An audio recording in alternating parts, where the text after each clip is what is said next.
do find it interesting how, and I'm glad about it because the content of what he said is important.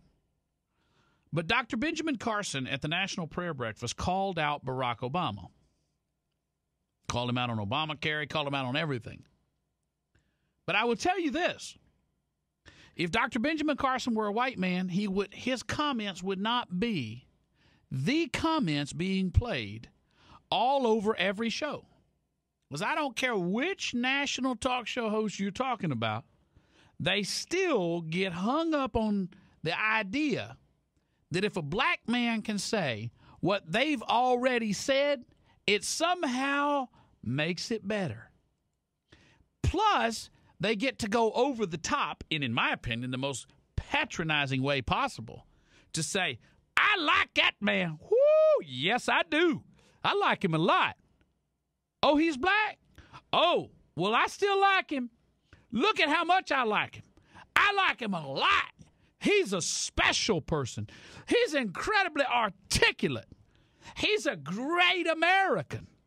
Well, he's actually not saying anything different than Krauthammer or anybody else is saying. He just happens to be black while he says, oh, but I really love him. I want y'all to know I do not dislike the black people. I like Dr. Benjamin Carson extra lot. Because what's happening is this claim of racism, it gets to people. They tell you it doesn't, but it does. Being accused of being a racist gets to people. I don't care how big they get.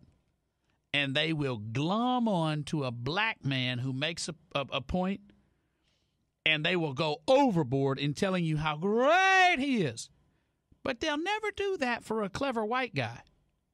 Because with the clever white guy, they don't get extra credit for doing it. Here's Dr. Benjamin Carson. The content of his words are good enough. You don't need to go overboard. This particular quote is important because I was at my CPA's all afternoon.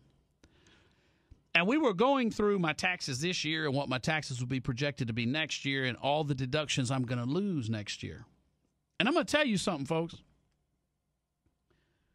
$250,000 a year is the new millionaire. It gets downright punitive once you make $250,000 a year. You are going to lose more of your home deduction, your home write-off, which, of course, if people don't have a reason to write off their home mortgage, that reduces the likelihood they buy a house. That was the great reason. That was the great incentive before.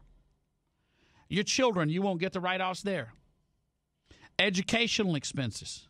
All the different things you do, all the write-offs in the tax code, they start lopping them off once you make $250. And if you get to $350, your goose is cooked.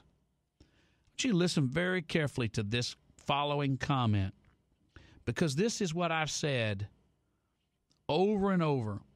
The tax system should not be in the business of punishing people. Listen carefully.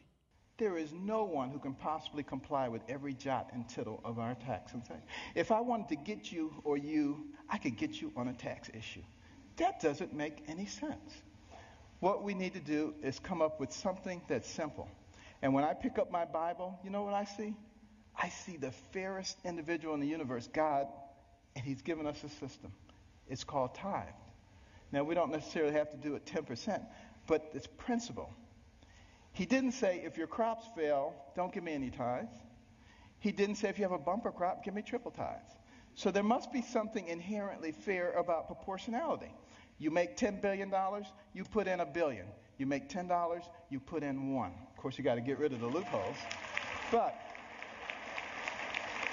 now some people say, well, that's not fair because it doesn't hurt the guy who made $10 billion as much as the guy who made 10. Where does it say you have to hurt the guy? He just put $1 billion in the pot. Amen. We don't need to hurt him. It's that kind of thinking. It's that kind of thinking that has resulted in 602 banks in the Cayman Islands. That money needs to be back here, building our infrastructure and creating jobs. And we're smart enough to figure out how to do that. Amen and amen. When you get into the business of using your tax system to punish people, when you hate rich people and you use your tax system to punish them, they will leave your country. Look at what's happening in France with Gerard Depardieu leaving. Look at what Phil Mickelson said about California, and oh, how they attacked him. He's just supposed to keep taking that beating. See, that's what liberals want. Liberals want you to keep taking the beating. If you get a beat down from 5 thugs, you shouldn't have a gun to protect yourself. The co-founder of Facebook, remember? What was the Latino guy's? Whatever his name was. Edward Severin. He left the U.S. and went to, what was it, Singapore? I thought it was Singapore, but it could be Peru because of the tax liability, and he had to leave early enough that he wouldn't be hit. Man, when you start attacking people in your country because you hate them for being creators, there's 2 types of people in your country, creators and everybody else. Creators and everybody else. And if you don't understand that, if you can't answer the question, who is John Galt? If you've never asked yourself the question, who is John Galt? Then you need to find out why we asked that question. If the question, who is John Galt, has never entered your mind, I suggest you look it up and get about the business of self-education. What you learn that is most important in life, you will learn from your parents and your peers and on-the-job training. This is on-the-job training. Go find out why we asked the question, who is John Galt?